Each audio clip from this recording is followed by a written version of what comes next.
नमस्कार साथियों। हम लोग हमारा टॉपिक जो चल रहा था वो था द्विघात समीकरण। हमारा टॉपिक क्या था? द्विघात समीकरण। द्विघात समीकरण में हम लोग समीकरण क्या होता है, उसके बाद मूल कैसे निकालते हैं, उसके बाद हम आगे चर्चा किए थे मूलों का प्रकृति क्या होता है। दूसरा चीज कि मूल कितने तरीके से निकाले जाते हैं, तो ये सारी चीजें हम लोग देखे थे। चलिए एक क्वेश्चन देखते हैं, उसके बाद हम लोग आगे बढ़ेंगे। जैसे हमारे पास एक क्वेश्चन है, मूल हम लोग कैसे निकालते हैं? मूल दो तरीके से निकालते हैं। एक तरीका था क्या? एक तरीका था गुणनखंड विधि। दूसरा तरीका क्या था? एक था क्या? द्विघात सूत्र।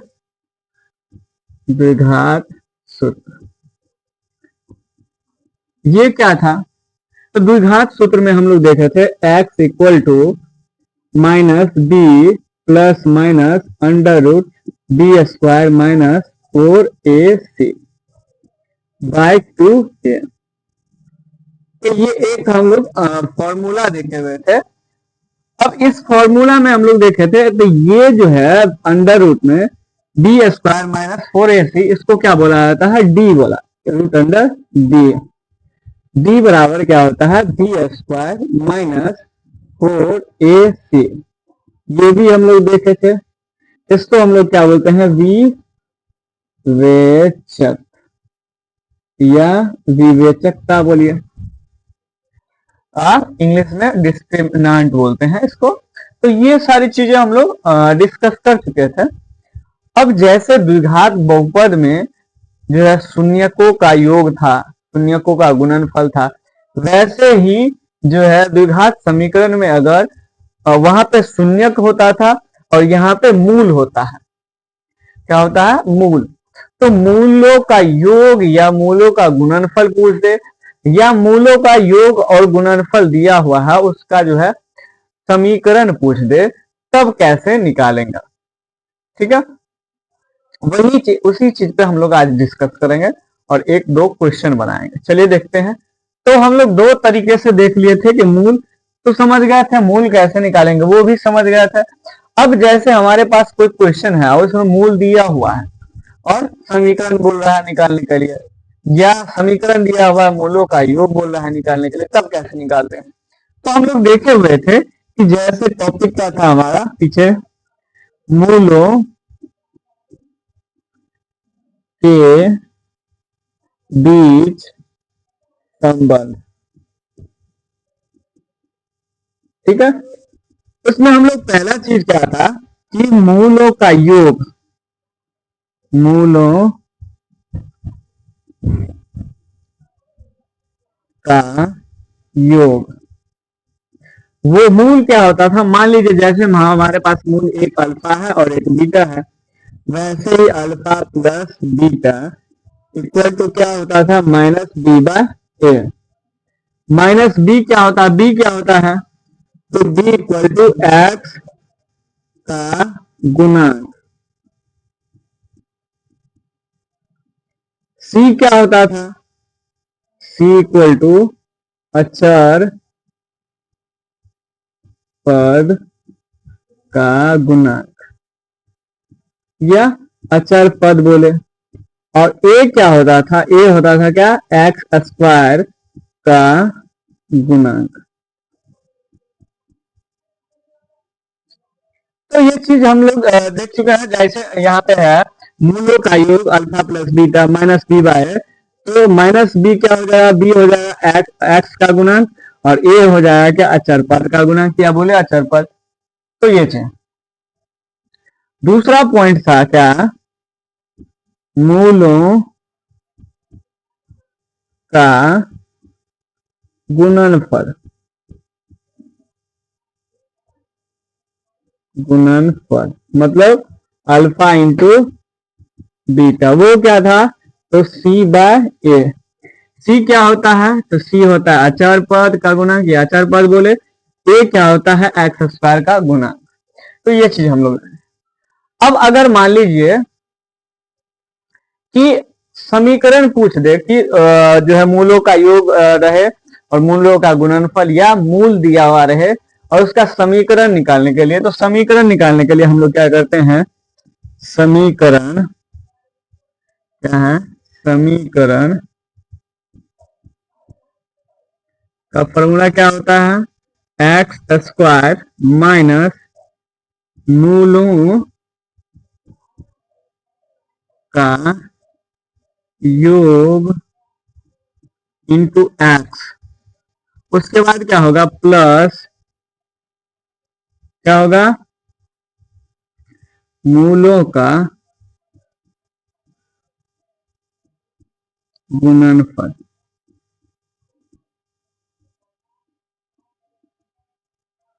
तो ये हमारा फॉर्मूला हो गया। मूलों का योगफल क्या होता है, मान लीजिए अल्फा रखें तो अल्फा प्लस बीटा और alpha into beta, sorry alpha into beta, ये चीज होता है।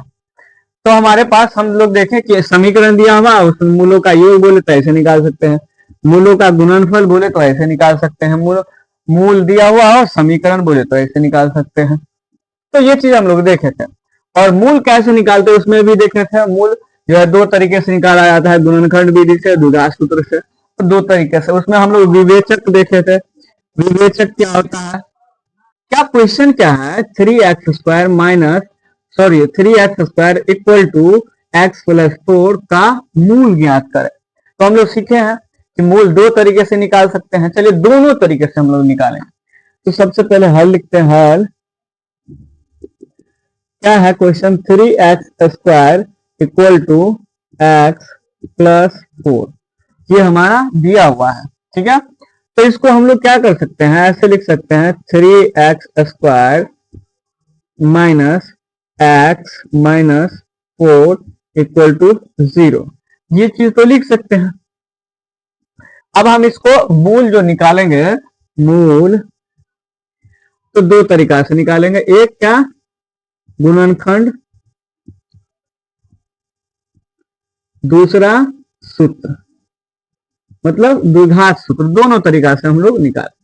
सबसे पहले हम लोग देखते हैं गुणनखंड। गुणनखंड में क्या करना है, क्या है हमारे पास 3x² माइनस x माइनस 4। तो हम लोग क्या देखे थे कि सबसे पहले ये जो a और c को मल्टीपल कर लेंगे। a और c को मल्टीपल करेंगे तो क्या हो जाएगा, 4 तिया 12 माइनस 12x²। और बीच में क्या है, x माइनस x।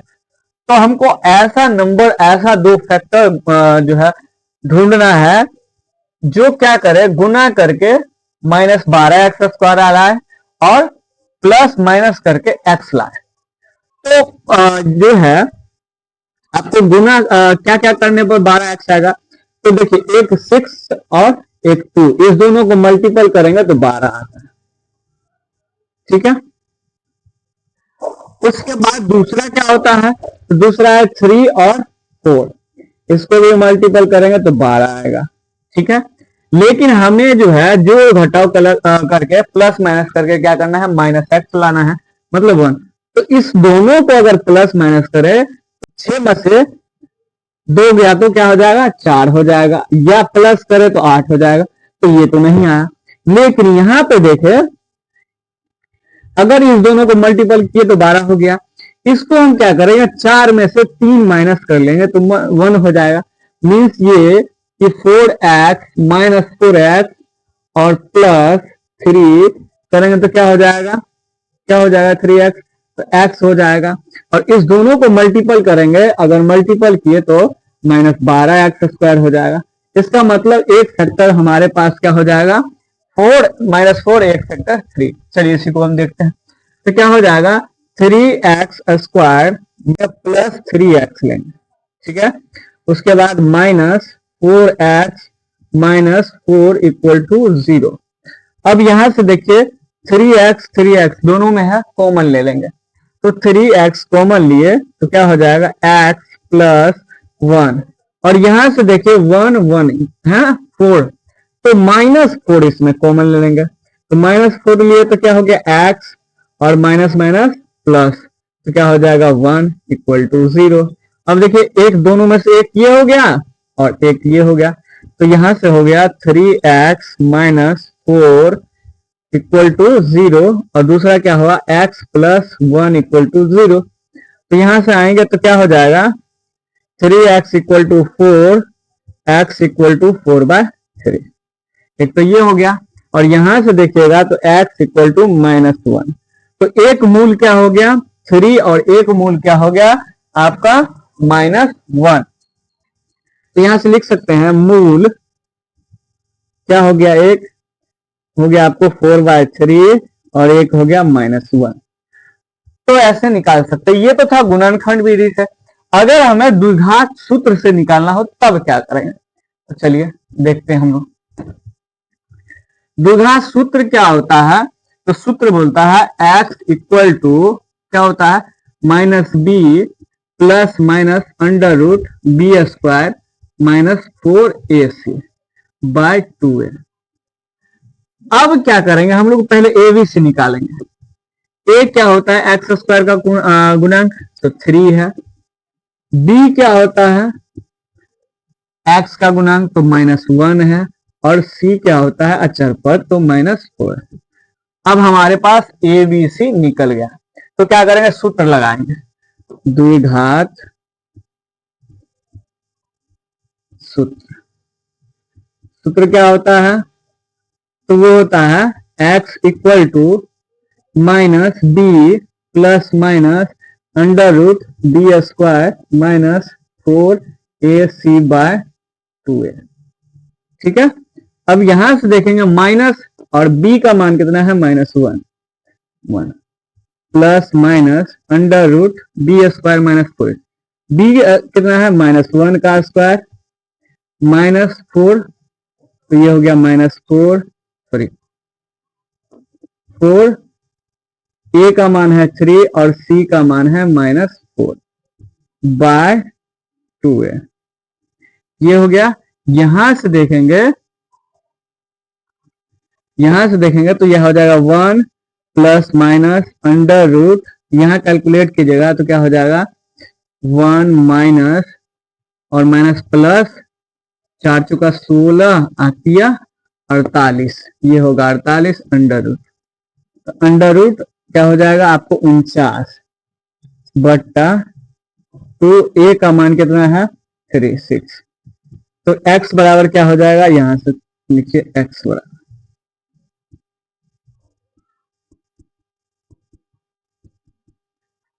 हो गया 1 प्लस माइनस ये हो गया 7 बाय क्या हो जाएगा 6। फिर यहां से देखेंगे तो क्या हो जाएगा, एक प्लस करना है तो 1 प्लस 7 बाय 6 और एक करना है 1 माइनस 7/6। हो गया, एक हो गया 8/6 और दूसरा हो गया -6/6। यहां से काटेंगे तो 4/3 हो जाएगा और यहां से काटेंगे तो 1 हो जाएगा। तो एक क्या हो गया आपको x बराबर एक हो गया 4/3 और यहां से एक हो गया -1। तो यहां से दोनों तरीका से देखिए, एक हो गया 4/3 या -1, मतलब दोनों तरीका से तो बराबर हो गया। तो हम मूल जो है दो तरीके से निकाल सकते हैं, एक तो गुणनखंड विधि से और एक आप द्विघात सूत्र से। तो दोनों तरीके से हम निकाल सकते हैं। तो हम लोग देखें यहाँ पे क्या कि कोई समीकरण दिया हुआ है द्विघात समीकरण और उसका मूल निकालना हो तो कैसे निकालेंगे, वो भी दोनों तरीका से, एक गुणनखंड एक सूत्र तरीका। चलिए अब आगे हम लोग जानेंगे कि हमारे पास अगर मूल दिया हुआ है तो समीकरण कैसे निकालेंगे। ठीक है, चलिए देखते हैं आगे। तो चलिए अगला क्वेश्चन देखते हैं, क्या है, किसी द्विघात समीकरण का मूल एक 8 दिया हुआ है और एक -4 दिया हुआ है, तो वह समीकरण ज्ञात करें। मतलब हमारे पास मूल दिया हुआ है और बोल रहा है समीकरण निकालने के लिए। चलिए हल करके देखते हैं। अब यहां से हमारे पास मूल क्या है, दिया गया है मूल, क्या दिया गया है, मूल दिया गया, कितना दिया हुआ है 8, दूसरा कितना है -4, मतलब हमारे पास मूल दिया हुआ है 2। अब हमें क्या करना होगा, मूलों का योग निकालना होगा और मूलों का गुणनफल निकालना। तो यहां से क्या करते हैं, मूलों का योगफल क्या होता है, अल्फा प्लस बीटा। मान लीजिए अल्फा प्लस बीटा क्या हो जाएगा, एक हो जाएगा 8 प्लस -4, क्या हो जाएगा, यहां से देखेंगे तो ये हो जाएगा 8 - 4 बराबर 4। मतलब अल्फा प्लस बीटा कितना हो गया, 4। अब क्या है, मूलों का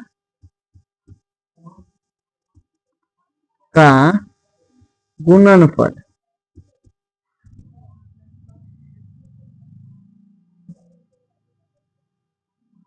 अल्फा इंटू बीटा। ठीक है, तो अल्फा क्या होना है, 8 इंटू -4 इक्वल टू हो जाएगा -2। तो यहां से हम लोग निकाल लिए क्या, अल्फा प्लस बीटा दिया हुआ है, मूलों का योगफल निकाल लिया और मूलों का गुणनफल निकाल लिया। अब हमें क्या करना है, द्विघात समीकरण निकालना है। तो समीकरण निकालने के लिए हम लोग क्या करते हैं, समीकरण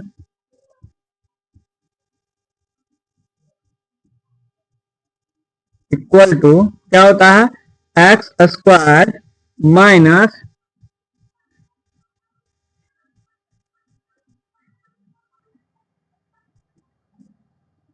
चलिए समीकरण क्या होता है, एक्स स्क्वायर माइनस मूलों का योग इंटू एक्स प्लस मूलों का गुणनफल, मूलों का गुणनफल। तो यहां से देखिए मूलों का योग, यहां से क्या करेंगे, क्या हो जाएगा, एक्स स्क्वायर, क्या हो जाएगा, एक्स स्क्वायर माइनस मूलों का योग कितना दिया हुआ है, 4 इंटू एक्स प्लस मूलों का गुणनफल कितना दिया है, -32, है ना, और बराबर 0 लिख देंगे। यहां से आएंगे, है ना, यहां से आएंगे तो क्या हो जाएगा, x square minus 4x minus 32 और समीकरण 0 हो जाएगा, तब ना कहलाए। तो ये हो जाएगा आपको x square minus 4x minus 32 equal to 0। ये क्या हो जाएगा, इसका समीकरण। तो यहां से हमारे पास अगर मूलों का योग दिया हुआ हो, मूलों का गुणनफल दिया हुआ हो या मूल दिया हुआ हो, उससे समीकरण निकालना हो तो हम लोग ऐसे निकाल सकते हैं। इसमें कोई दिक्कत, तो यह दिक्कत नहीं होना चाहिए। तो हम लोग आज देखें कि मूल कैसे निकालते हैं और मूलों का योग कैसे निकालते हैं, मूलों का गुणनफल कैसे निकालते हैं। या कोई समीकरण दिया हुआ हो, मान लीजिए यहां से समीकरण दिया हुआ हो और बोले मूलों का योग निकालने के लिए, तो मूलों का योग होता है क्या, -b/a होता है, -b/a तो देखेंगे क्या होता है, -b/a, b कितना है, -4, माइनस और -4, a का मान 1 है मतलब 4। तो यहां से देखिए एक मूलों का योग, तो यहां से देखिए 4 आया है, यहीं से यो भी 4 आया है। मूलों का गुणनफल मतलब c/a, तो c कितना है, -32, a का मान है 1। यहां से देखेंगे तो यहां से क्या हो जाएगा,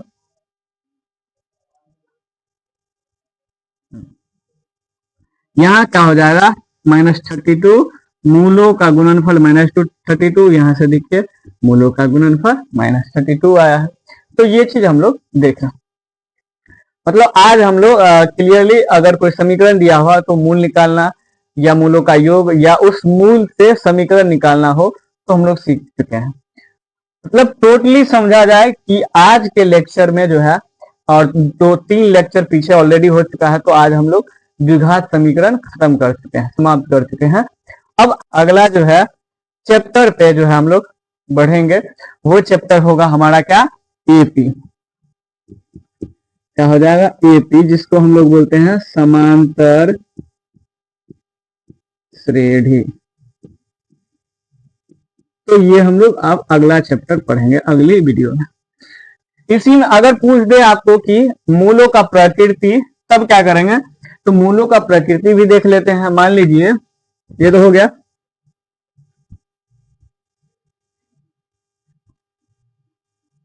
मूलों का प्रकृति। मूलों का प्रकृति हम लोग 3 कंडीशन में देखे थे। पहला d इक्वल टू 0 होना चाहिए, तो क्या हो जाएगा? मूल क्या हो जाएगा? वास्तविक और असमान।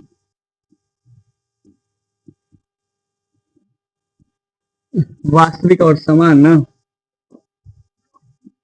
समान। दूसरा था d क्या हो जाए?